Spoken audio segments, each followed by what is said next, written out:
তিন ব্যক্তির জন্য জান্নাত হারাম।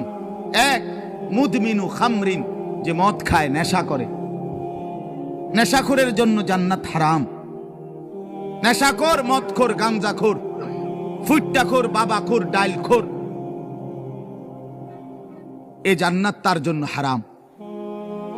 দুই নাম্বার হলো আকুল ওয়ালিদাইন, পিতা মাতার অবাধ্য সন্তান, মা বাপকে যে কষ্ট দেয়, মা বাপকে যে নাফরমানি করে, মা বাবার যে অকৃতজ্ঞ, মা বাবাকে যে জুলুম করলো, মা বাবার হক আদায় করলো না। আল্লাহ রাসূল সাল্লাল্লাহু আলাইহি ওয়াসাল্লাম বলেন জান্নাত তার জন্য হারাম। আর তিন নাম্বার, শুনতেছেন সবাই, সজাগ তো সবাই? তিন নাম্বার ওয়াদাইয়ুস, রাসূলুল্লাহ বলেন দাইয়ুসের জন্য জান্নাত হারাম।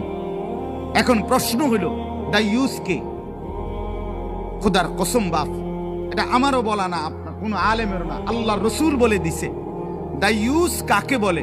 রসুল বলছে ওয়াদাইয়ুস আল্লাযী ইউকিররু আহলাহু আল খুবুস। দাইয়ুস বলা হয় ওই পুরুষকে, ওই ব্যক্তিকে যে তার স্ত্রী সন্তান পরিজনের জন্য গুনাহ, অশ্লীলতা, নাফরমানিকে স্বীকৃতি দেয়, মেনে নেয়, গ্রহণ করে নিছে।